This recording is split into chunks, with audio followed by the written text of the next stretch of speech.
how do you turn a pyramid into a pool? They're so different. They could not be more different. And I saw something online the other day talking about the present situation in the world that said, when I'm between a rock and a hard place, let me be water. And I thought, okay, this is a consciousness like water. There's an awakening that happens to people anywhere they are in the world. It happens to people in tribal cultures, happens to people in modern life. It's just not very common. We, in our society, push the arts to the margins of the culture and say science and technology are all important. Things like storytelling or singing are not important. And yet, storytelling is what supports whatever social order exists. It's because the story of how it should be is in the minds of the populace. Songs can create huge social shifts. They can create shifts in people's internal consciousness. So I think that the best we can do is find the part of ourselves that is most disowned and abandoned by the pyramid and seek the art that speaks to that part of us, because the art is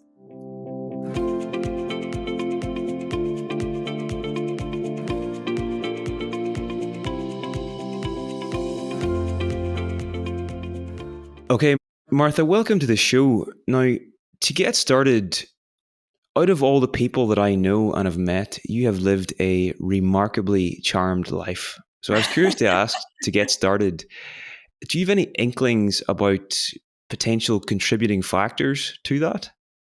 Yeah, I had the experience of being completely uprooted from my culture of birth. So my whole community was very religious, and when I left that religion, it took away all the things people usually rely on in terms of social acceptance and the fruits of it, of the fruits thereof. And what that meant is I had to reconstruct a life from the ground up. And I don't think many people have the chance to do that. And it's very, very traumatic to lose everything like that, but it also clears the space.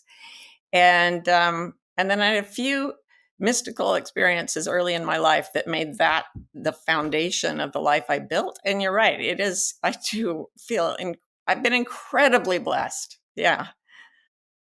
Interesting. What you said that stood out for me was this idea of clearing the space. That seems to be a big aspect of this. Having that space so that something bigger can come in.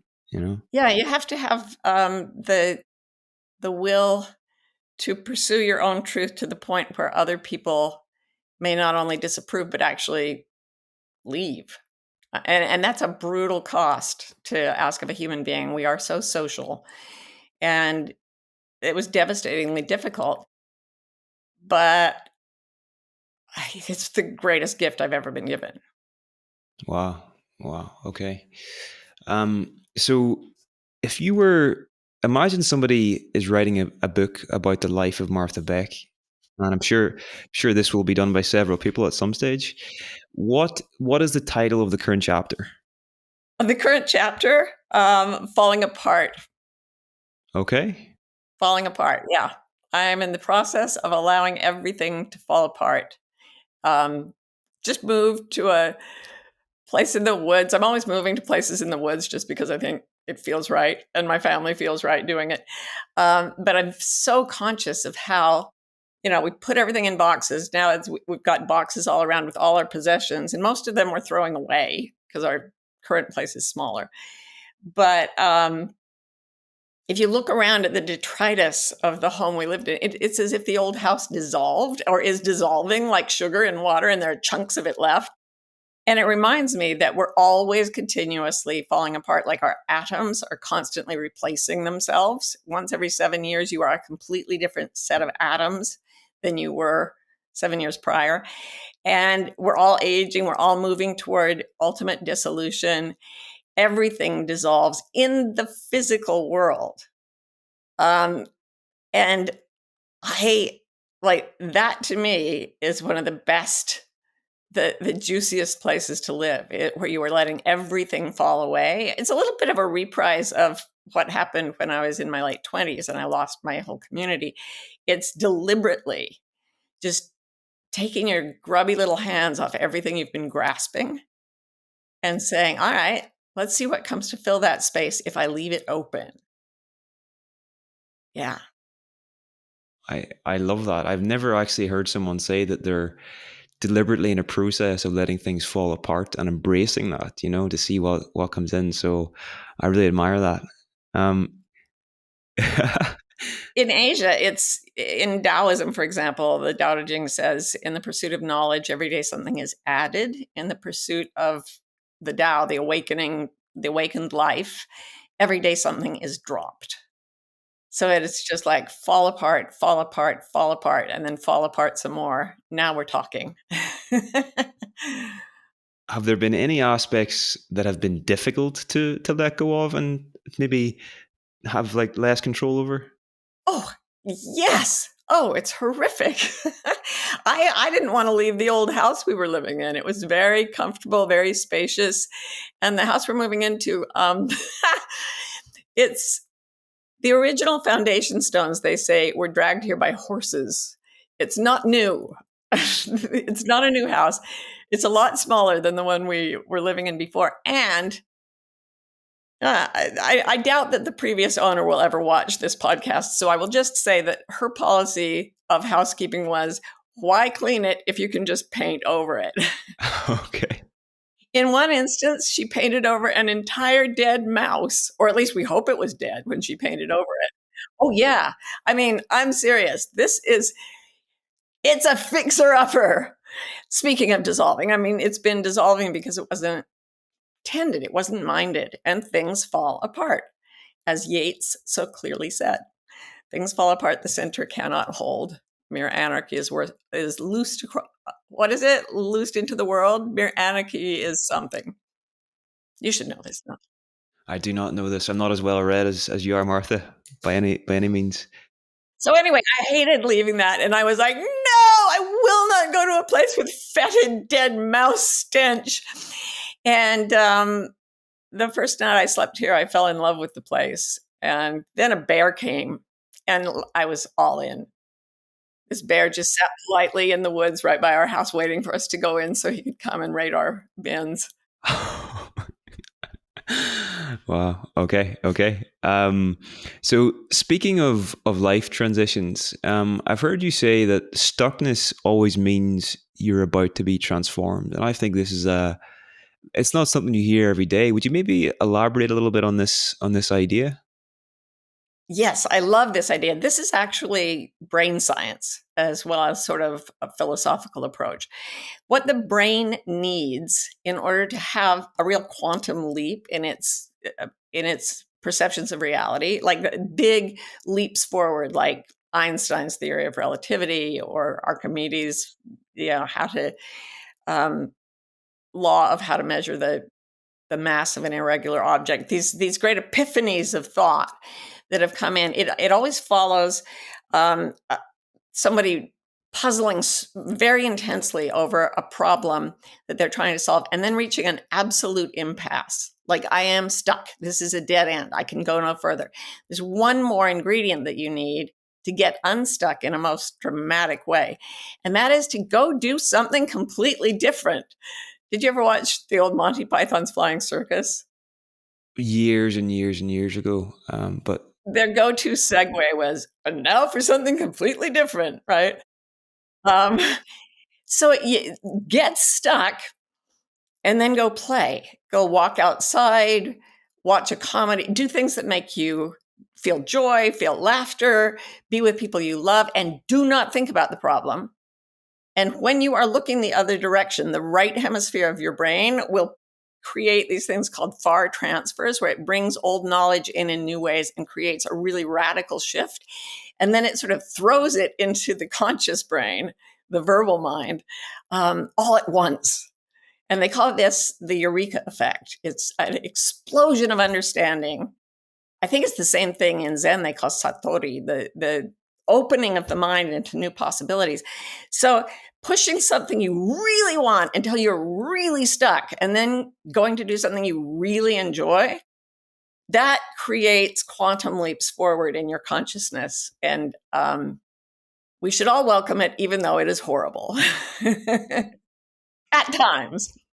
very cool, very cool. So you're working on a new book, and I'm not sure if the exact title is this, but it's sort of on the theme of the pyramid and the pull. And That's what I'm calling it so far. I like it. Okay. The pyramid. So just a quick follow up. I've also heard you say that you've always had the sense, even from a young age, that you were here to contribute towards a shift in human consciousness. Um, so can you maybe just tell us about this idea of the pyramid and the pool, and maybe any thoughts on what can be done to accelerate the shift that we might like to see? Right. Thank you. Now, so the pyramid is a metaphor for the way modern culture works, for the way all the huge agrarian cultures have always been organized, from like ancient China, ancient Egypt, all the ancients we know. And we're all familiar with it. A small group of privileged people occupy the top of a pyramid, and they control, either by force or by some sort of bribery or payment, the vast majority of other people who have lower and lower levels of privilege. And when you get to the bottom of the pyramid, it's people who are very poor.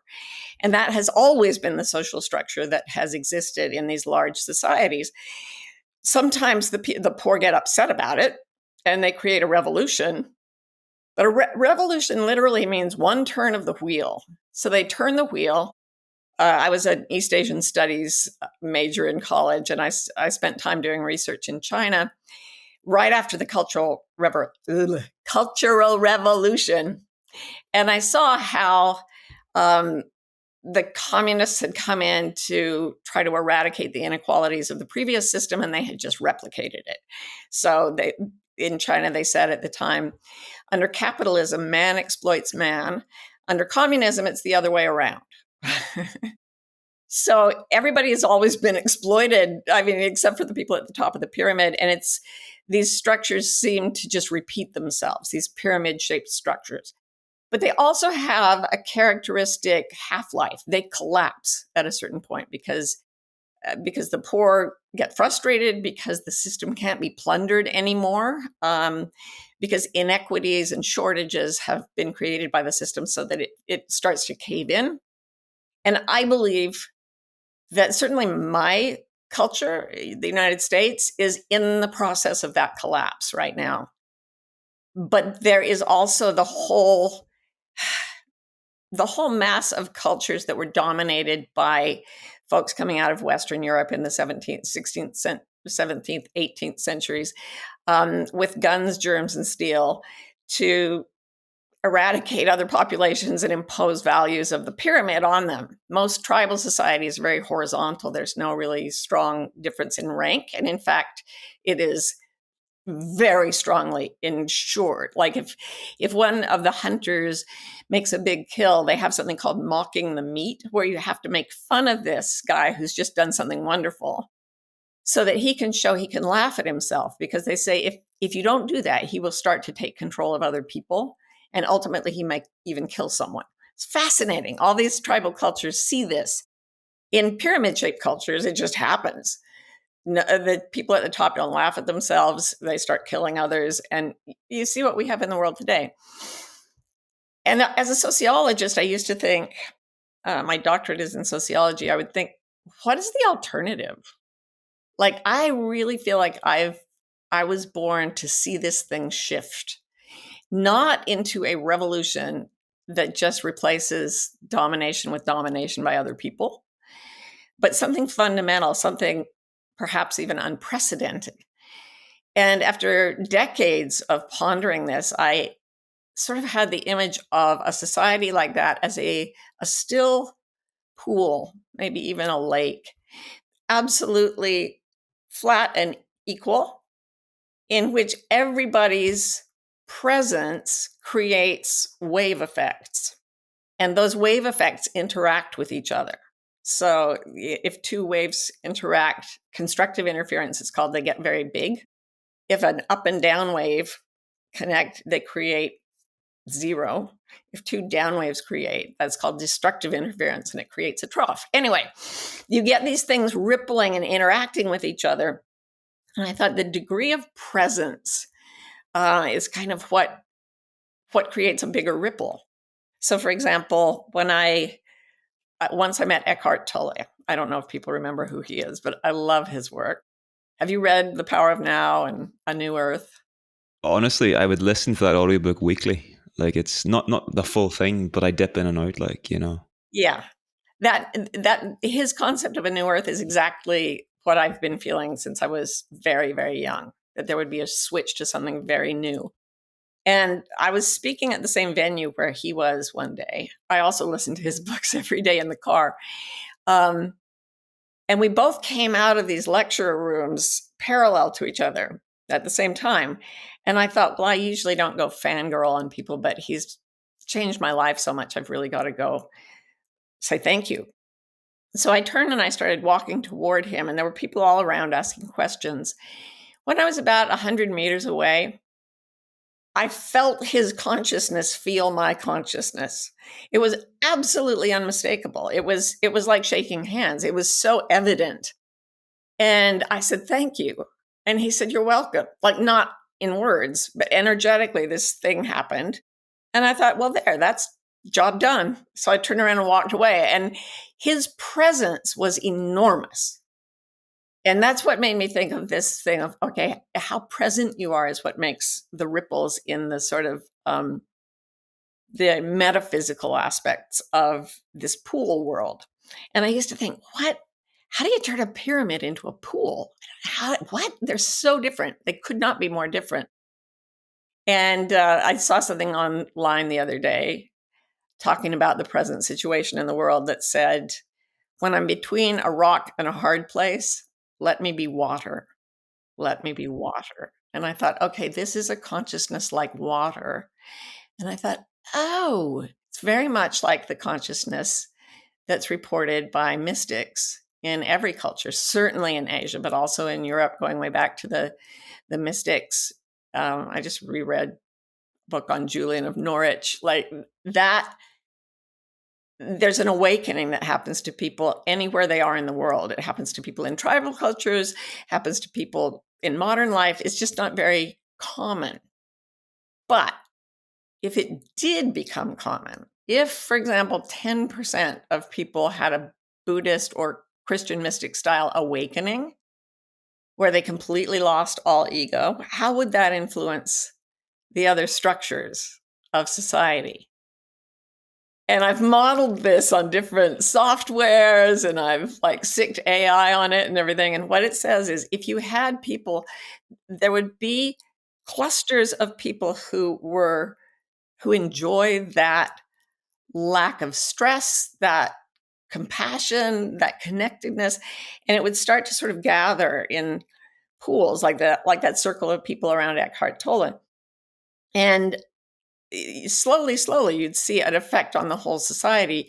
And when I asked Chat GPT about it, it actually said, this is not a revolution, it's a dissolution, which is the very metaphor, the very word I'd been using. And I, long ago, it's online, I made a pyramid out of sugar cubes, poured some water into it, and watched the pyramid dissolve from the lowest places up to the highest. And it was so interesting when almost the whole pyramid dissolved very evenly. The top cube wasn't even wet when the whole entire pyramid had been subsumed by the water. And then it collapsed as well. But it was all quiet. It was inclusive. It didn't throw anything away. Nothing about that sugar was destroyed except for the rigidity of its form. So it basically, the pool includes the pyramid to death. Lovingly, it's all done with compassion, and because the human soul, I believe, yearns for that sort of awakening. Long answer, but it was a hell of a question, Niall. You have only yourself to blame.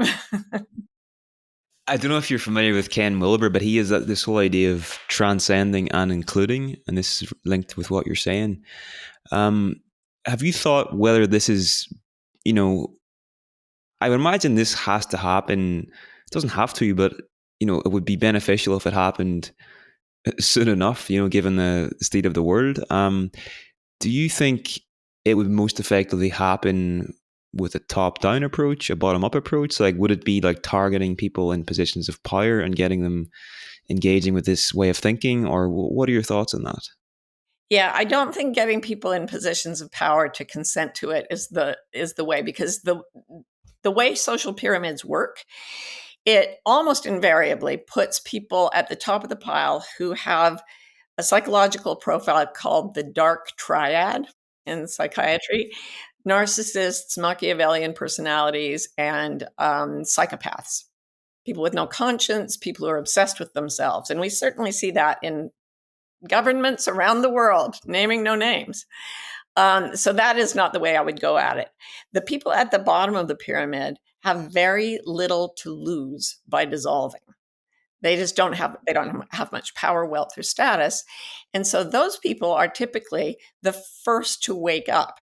This is the New Testament premise that Jesus said, that the meek shall inherit the earth, and those who are poor in spirit and the poor in general are more likely to be the ones leading the way in a spiritual transformation. There's also a really, really important space for artists.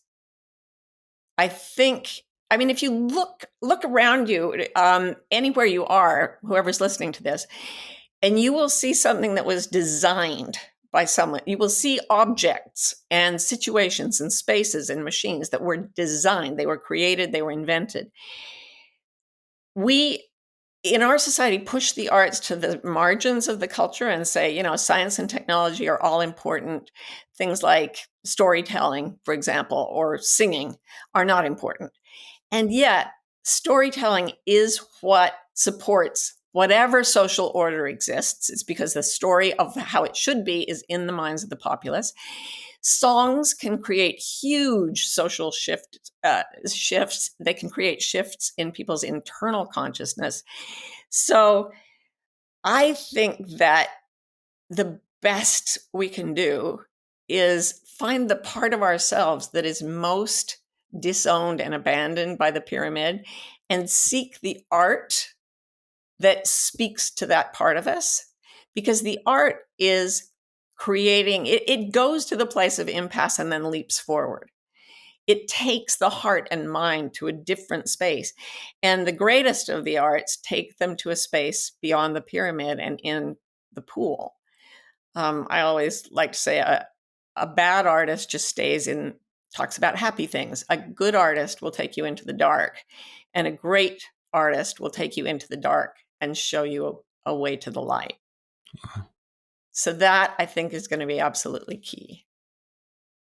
Wow. Well, that's the phrase in the New Testament. It's something like, the kingdom of heaven is at hand or whatever. And it's a similar, yeah, and it's within as well. And it's just such a beautiful idea and a beautiful vision that if enough people wake up individually, that you're going to create a new collective consciousness, which is more compassionate, more just in which as many people as possible can flourish, and anybody that's kind of, I suppose, stuck for a purpose for their life or their work or their creativity, like that's such a good North Star. Like just to do whatever small part you can in contributing towards that is just there's nothing more worth doing than that, Yeah, and it starts inside us. And that's what this book is about. It explains things logically for about 10 pages. And then the whole bulk of the book is just about how do you dissolve the aspects of the pyramid that have infected your own thinking. Like any thoughts of inferiority or superiority, thoughts of lack, thoughts, the need to grasp, all these things have been sort of socialized into us by the pyramid-shaped society. And we think of them as bedrock truth, unquestioned assumptions, the nature of reality. But in fact, there's a really different reality.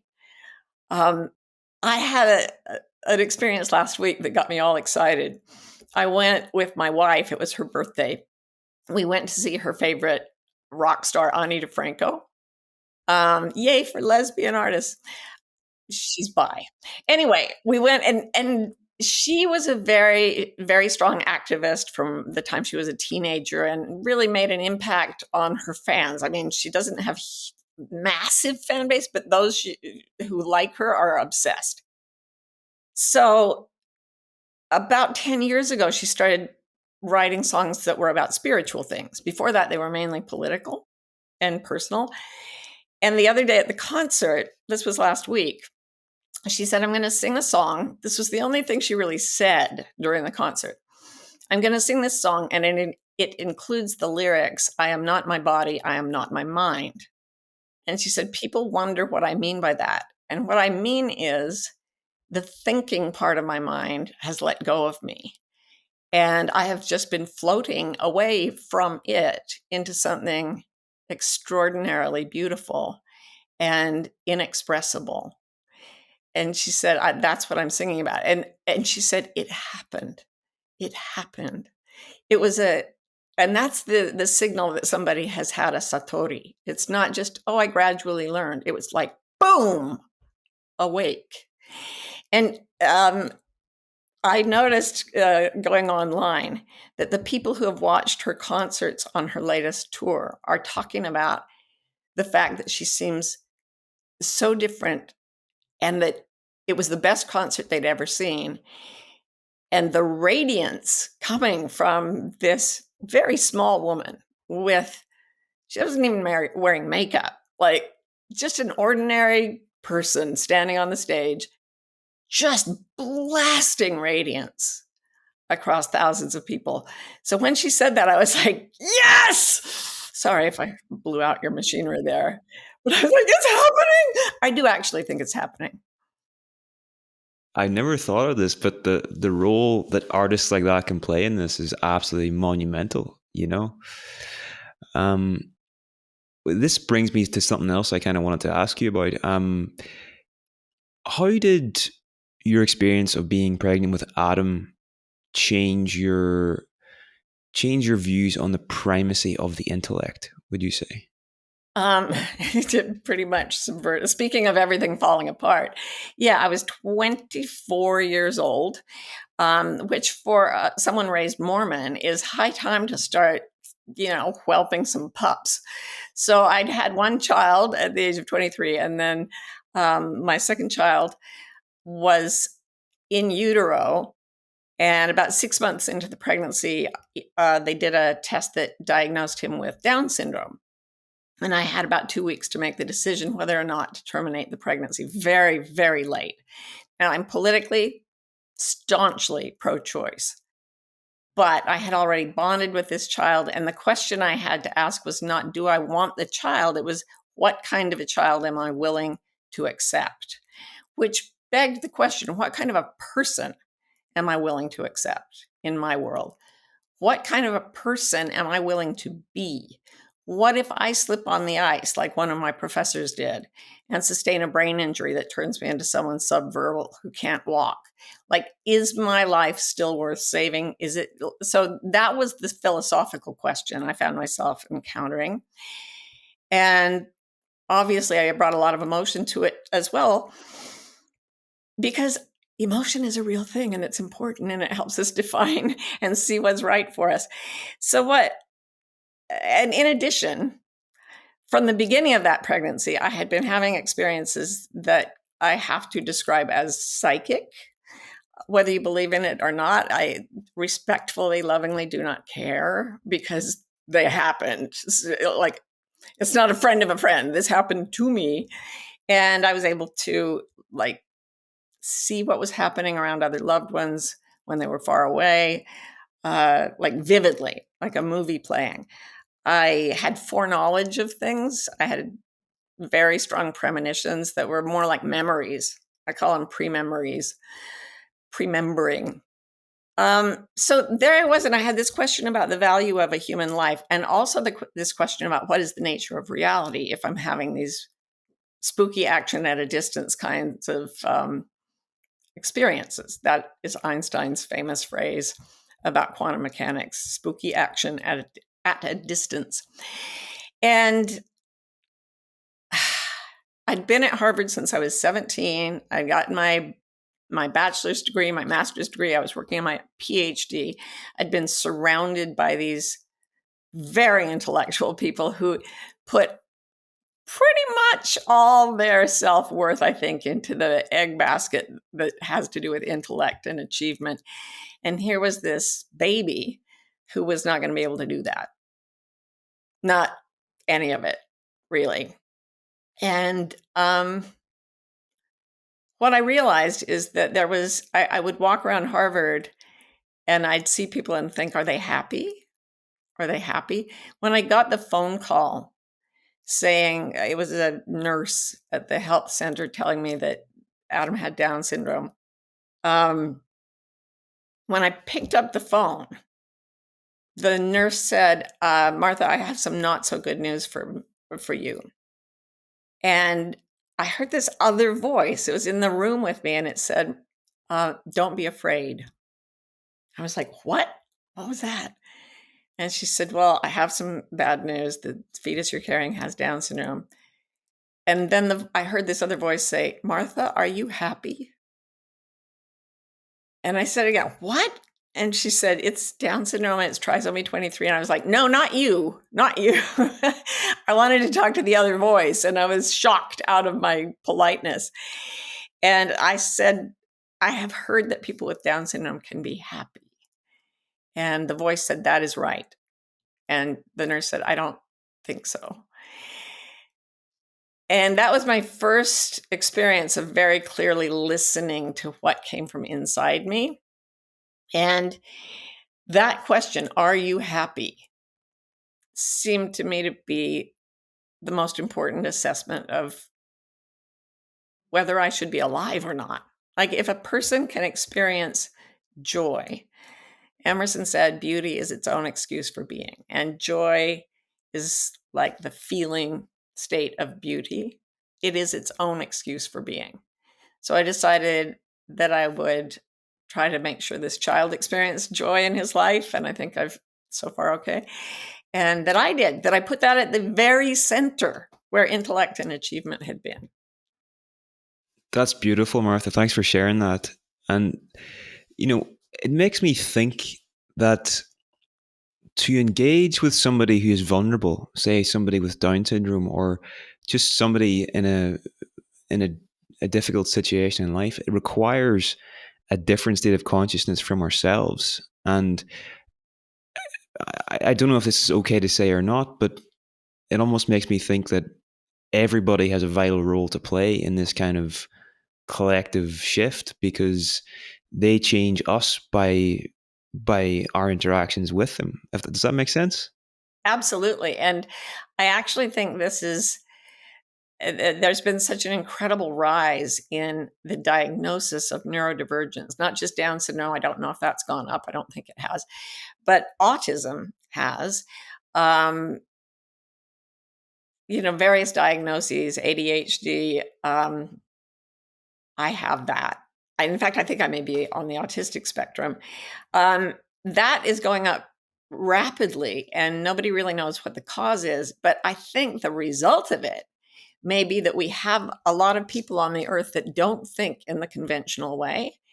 My eldest child identifies as autistic, and I think they're right about it. Also non-binary, they, them pronouns. And I knew they were different growing up. I knew there was something really different about this child, not just Adam, but his older sibling. And it was impossible to get my oldest child to conform to the school system. It just wasn't possible. And I kept looking for a way to think of this positively as I got lectured by teachers and principals, and, your child is not working up to potential, blah, blah, blah. And I finally realized that this little person was incorruptible. And their name is Kit. And Kit is still my incorruptible child, absolutely unwilling to adapt to the culture. And therefore, they had a very tough childhood and have been incredibly successful at counseling people as an adult, because honesty is what people need. So I think that there is a rise in neurodivergence, or at least the recognition of it. And I think that the implications of that are huge, because people, particularly with autism, refuse to conform. And refusing to conform is exactly what dissolves the pyramid. Love it. Love it. And, whenever you were having that experience of hearing that voice for the first time, um, it seems that that was the sort of the opening of a line of communication almost, and that boundary became maybe a little bit more porous. And I don't know if this links or not, but one of your recent books is about integrity, the way of integrity. And what relationship do you feel that line of communication has with the extent to which we're living in integrity ourselves? Well, in the book, I compare it to the way an airplane flies. And I don't mean integrity in a moralizing sense or judgmental sense. When an aircraft, which has literally millions of parts, a big aircraft, when those parts are completely aligned, you can get this huge hunk of metal full of human beings up into the air and travel thousands of miles. If the machinery is not aligned, if it's not in structural integrity, the plane may not take off, it may crash, bad things can happen. And so I think when we align the different aspects of our lives, if our thoughts align with our intuition, align with our emotions, align with our bodies, if all four of those meaning making systems, physical, mental, emotional, and spiritual, if they're all telling the same story and our behavior takes us in the direction that allows that to stay aligned, then we can fly, and there's this very radical binary difference where when you get to the point when you're structurally integrous enough to actually take off, like this piece of metal just doesn't fly and doesn't fly and doesn't fly, like Orville and Wilbur Wright, when they invented the airplane, they just crashed and crashed and crashed, but they figured out how to put the thing in structural integrity and then it can fly. And the difference between flying and not flying is binary. It's dramatic. So when you get all those systems aligned within the self, and I do that and I coach people to do that by finding what I call the sense of truth inside you, what feels true to your deepest self. And when they're aligned, the brain, the soul, I don't know what part, but it starts doing things that have been considered paranormal by our culture, things that are more mystical, things that may be called psychic. These capacities exist, and they have existed in every culture throughout history and all over the world. Our culture denies that they are significant. I think that's as ridiculous as Freud's culture repressing sexuality. I think our culture suppresses mysticism in the same way. It happens to almost everybody, but we pretend it doesn't. And it's shocking to talk about it in public, right? So, yeah, integrity is what allows you to explore your design capacity, as they say in engineering. Amazing, amazing. What's, I suppose, kind of coming to mind for me just to ask you about here is, what are your thoughts on, people say, they talk about the importance of keeping your word and almost keeping that sacred. Um, is that something that's sacred to you? And why is this so important, do you think? It is very important. And it presupposes that you have given your word to things that were in coherence with your integrity. So if you give your word, like when I grew up Mormon, I got married at 20. They say, how can you tell a Mormon wedding? And the answer is the bride isn't pregnant, but her mother is. Like people who are chaste as the driven snow until they get married and then they have 27 babies. So the day I got married, as is Mormon doctrine, I went through this ritual, very, very secret ritual, where I didn't know what was going to happen. You don't know what's going to happen beforehand. So I was just this 20-year-old there in my wedding dress. And I go into this temple and they make you take all these vows. Like if I ever reveal what I'm telling here, what I'm told here, I will suffer my life to be taken. And you act out different ways you could be killed, your throat slit, your heart cut open. It's not what people think. And the last vow is it's something like I dedicate all my time, talents, abilities, and goods to the church. And even at 20, I was like, really? I think I'm in a cult. So I remember, but there's my entire family and all these people all dressed in pure white togs with little hats and veils and stuff. There's a whole get up you put on, a little green apron and everything else white. And with my entire community looking at me, and my password to get married was to say yes to this. And I remember thinking, I will devote that to the truth, but I won't devote it to the church. So I made this little adjustment in my mind. Did I shout it out and storm out of the temple? No, I did not. But it was very important to me as I went through my life that I had made that adjustment, and because that meant I would leave even my community, even those people, if it meant that I was following the truth. I do think that if you have made an oath of any kind that is deeply resonant with your true self, keeping that oath is a key part of being in integrity. But if you realize that the oath you took was in a vacuum of information or based on information that later turned out to be incorrect, it's as important to correct it and sort of unsay the oath as it was to take it in the first place. So nothing is fixed. Everything's falling apart. And if that oath falls apart and you come to a higher level of understanding, take a new oath. That's a very, very important caveat there, I suppose. Yeah, I think so. This maybe is a slight jump, but something else I was curious to ask you about is how your relationship to your own body has evolved over time.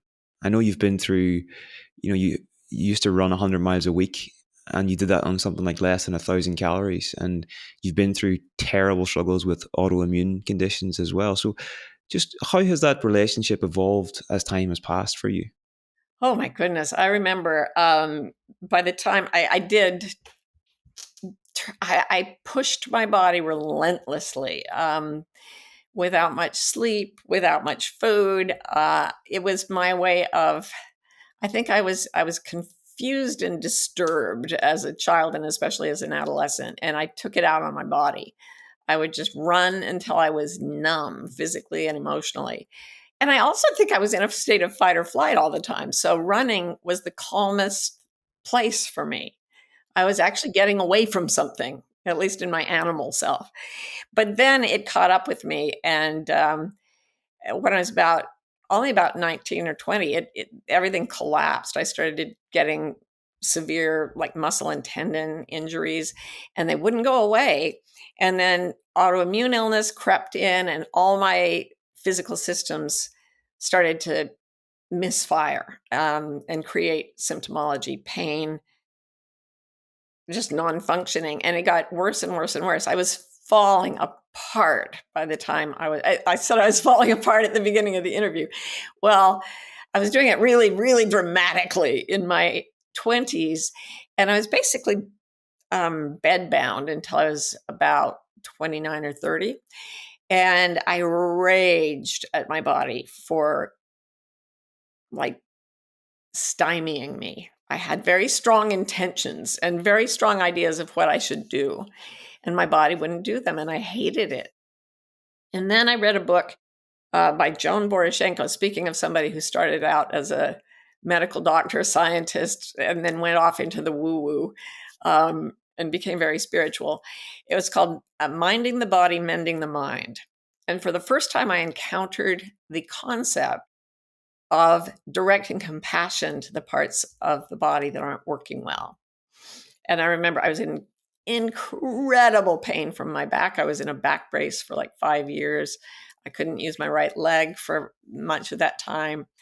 And it just the pain was absolutely excruciating. I would force myself through teaching a class or doing something for my children, and then I would lie down and just shake because the pain was so intense.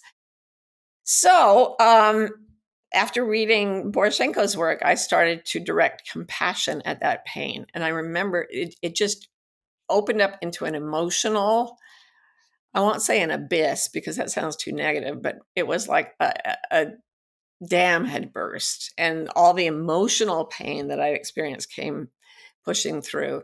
And I started to realize that these things were connected. And in fact, if I kept a journal about my levels of pain and what I had done during the day, invariably, if I had been working towards something that brought me joy, my body had fewer symptoms than if I worked towards something that did not bring me joy, that was conforming with what people expected of me. So I stopped doing what people expected of me because I don't like pain. And all the symptoms, which I was diagnosed with 4 progressive and incurable autoimmune diseases. And they were expected to get worse and worse and worse. And I was expected to have organs removed and replaced. And it was just not looking good. Right now I'm 62 and you and I are planning to go on a walk on the Camino de Santiago because my body is happy to get out of bed at 6 a.m. and walk for 3 hours like I did yesterday. I don't run because I think we probably evolved to walk a little more than to run. Look, you're young, you can run. But even so, you hurt your knee, yeah? What is your knee telling you? Perhaps walk more, run less. And my body became my primary compass to tell me if I'm going in the direction that my entire being wants to go or not. Amazing. And when you're talking about, directing compassion towards the parts of the body that might have been hurt, what did that actually look like in practice? Like, are you sending thoughts? Like, what's the practice there?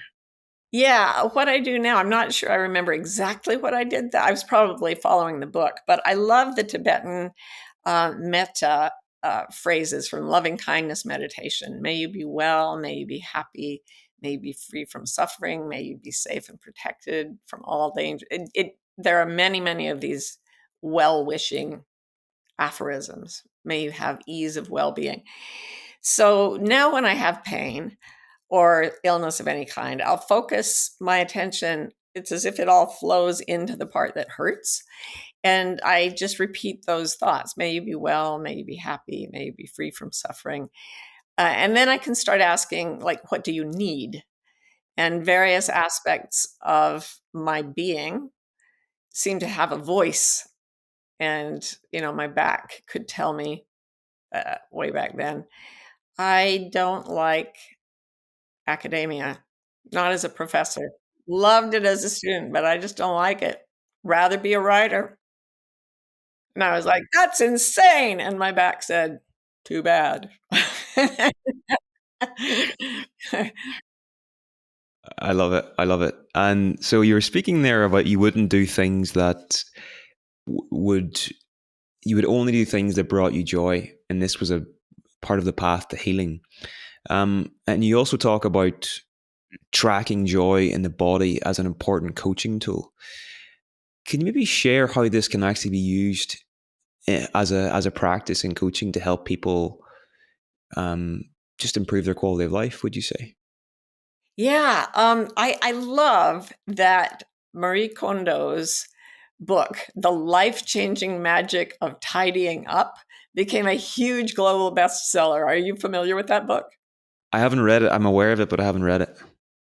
This is a person truly obsessed with tidying. Like, as a child, would run home from school, just sit in school waiting to go home and tidy things. One might say there was a tidying disorder in play, but I mean, she's intense, but brilliant, brilliant, brilliant.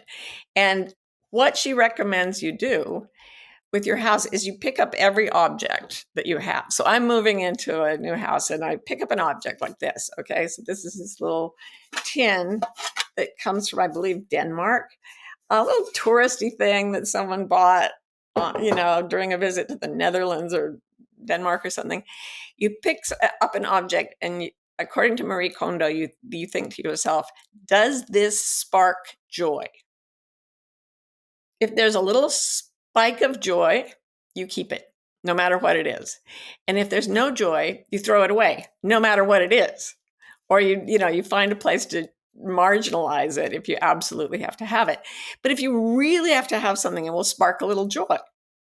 And I love that concept, and I apply it to behaviors and people and occupations as well as objects. Look at your to-do list. What's the first thing? Does that spark joy? Is there even a little joy in it? And I love and she talks about objects having their own desires to go places. And she says, if you pick up something that you bought for a lot of money and you've never ever used it and it doesn't spark joy, its function in your life was the joy you got from buying it. It's done. Give the joy to someone who can sustain it. And so it's this idea of dispersing things, dispersing behaviors, activities. I mean, I have a daughter who loves spreadsheets. Oh my God, nobody knows who the real mother is. I could not cope with a spreadsheet, even at a distance. She loves it. So it sparks joy for her, not for me. So we can create an economy of balance, of trade, of reciprocity, of things that spark joy. And I believe, and I've seen this in my family, that when everybody does that, almost everything that needs doing gets done quite happily. And the remainder of things can be done by people, either by people you hire or as a team, you get together and you figure out a way to do it that sparks joy. So everything has to spark joy. Yeah. That's a powerful rule for life. I really like that. A good just lens to walk through the world through as well. Now, and speaking of, tracking joy, you have worked and are close friends with a gentleman called Boyd Varty, and I think you've done rhinoceros tracking with him. Oh, many times. And something I thought I've heard you speak about when you're talking about him that I find really interesting is this idea of the path of not here and how this can be a helpful frame. Can you share your thoughts here as well, Martha, please? Yeah, the track of not here. It's you go out looking for an animal and you find what's called a hot track. A hot track is a really clear sign that the animal you're looking for was there. A clear footprint in soft sand, or a tuft of fur on a thorn that could only have come from that animal. So that's called the hot track, and you're looking for the track of the animal went here. There's also a time when you decide, as a beginning tracker, you tend to decide it's going west. So you just keep going west, not realizing that in the animal kingdom, these creatures sometimes just double back or go at a right angle that makes no sense to you. So what happens is you tend to go off on a trajectory and you lose the track. Maybe you're looking for something that's maybe just a warm track or a cool track, just anything, and nothing. And there's a moment when you've gone out far enough and your instincts tell you and your experience tells you, it's not here. This is not it. I really thought it was. It's not. You go back to the last hot track and you start off in a different direction. And the path of not here, the track of not here, is not a failure. It is the primary way in which we gather information. Guided missiles aren't targeted at their target. They're targeted to veer toward the target. And they always veer, especially when they're far away. They'll go way off course and then correct and go way off course the other way.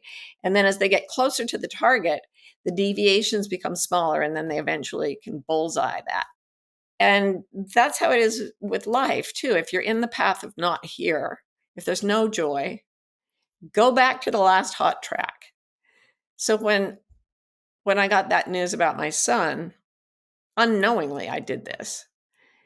The last hot track for me about what makes life worth living were those mystical or psychic experiences. They made me so curious. They were magical. And who doesn't, those of us who grew up on Narnia and Lord of the Rings, like, real magic, it's there.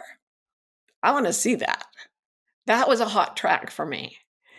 And so that's where I went, and that's where I decided to make this decision, which I would not say is necessary or even advisable for everyone, but for me, it was. And I just kept looking for the things that sparked joy along that path. And gradually, veering in the wrong direction a million times, I seemed to draw closer to my target. Beautiful, beautiful. I've had quite a few experiences in my own life where I've gone off track and had a very strong sense that I was off track, but there's a stubbornness in me that once I'm sort of invested and moving in a direction, I just sort of march on.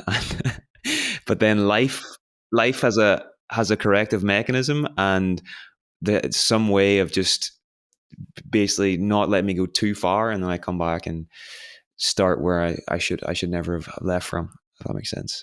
Although you had to. I mean, I kind of think the reason we're here is to find the path of not there, right? It's to say, okay, otherwise, why would we be in a place where we invariably go off course? Invariably, we leave our joy. It's just what happens on the planet. And then figuring out how to get back on it is, I think, the primary task of each human life, like the definition of purpose. Ooh, for sure, for sure. Okay, so last quick question before we wrap up, Martha. You are a prolific writer, 6 New York Times bestsellers. You're working on your next book at the moment. Um, any advice for aspiring writers out there who would just like to write a great book, I suppose? Hmm. Never stop reading. Never stop reading. Never stop reading. It's interesting. Elizabeth Gilbert is a good friend of mine, and I was just reading a review of her latest book, which just came out. It's called All the Way to the River, and the reviewer, inevitably referenced Eat, Pray, Love, Liz's amazing best cultural phenomenon book. And the reviewer said there was so much noise around Eat, Pray, Love that you forget there are all these parodies and travel packages. You forget that if you go back and read it, it's really, really well written. And that was the key. And I can tell you from experience that I never see Liz without a paperback in her hand. She reads constantly. And that, to me, that in my own experience, if I want to feel motivated to write, if I want to feel inspired to write, stand on the shoulders of giants. There's so much beautiful, brilliant writing in the world. Drink it in. That's the way in which I think the arts, one of the ways in which the arts can shift society. I mean, Liz's book did shift society. So if you're working on your own alignment and you're doing things that spark joy, and you're also reading books that spark joy for you, you become like a loaded weapon when it comes to words. It filters through your system, and part of your brain is always logging it somewhere. And when you go to write, that ineffable sense of the next right word will come from the storehouse of writing that you've ingested. So read. Fantastic, fantastic. Something I've noticed in my own life, I don't know if it's the same for you, but if I'm in the process of sharing ideas regularly, it's like ideas flow in very often. Whereas if I'm not, then the ideas don't come. There's some kind of blockage or whatever, but that seems to be a pattern. Yeah, we've got brains that are constantly rewiring themselves. If we don't attend to a certain thing, there was a famous pianist who said, if I don't practice for a day, I notice. If I don't practice for 2 days, the critics notice. If I don't practice for 3 days, everybody notices. It only takes that long for these masses of neurons to start to die off because they're not being used anymore. It's a true use it or lose it situation. And if you do anything every day, you're going to establish stronger wiring to go back and do it again. It's just how the brain works. Totally. Okay, Martha, it's been such a pleasure. I've enjoyed every minute of this. I can't believe that an hour has passed. For people that want to dive deeper and learn more about your work, your books, where would you send them after this conversation? My website, marthabeck.com. Yeah. And by the way, thank you for your wonderful questions. I've had a blast as well, because you have a great gift for for like inserting a question at precisely the point I most want to talk. Well, thank you, thank you. One last thing. So this is going to be viewed primarily by coaches. Is the coaching program that you offer, is that still available for coaches that want to train under your, and would they find about that at marthabeck.com as well? Yeah, we call it Wayfinder Coach Training, for naming it after the navigators of the pre-modern world. It used to be Martha Beck Life Coach Training, but I hated that. This is about people finding their own way, not my way. But yeah, it's always, we teach it twice a year, 2 cohorts a year, and we'd love to see you there. Brilliant. Okay, Martha, thanks so much. Thank you, Niall. You're wonderful.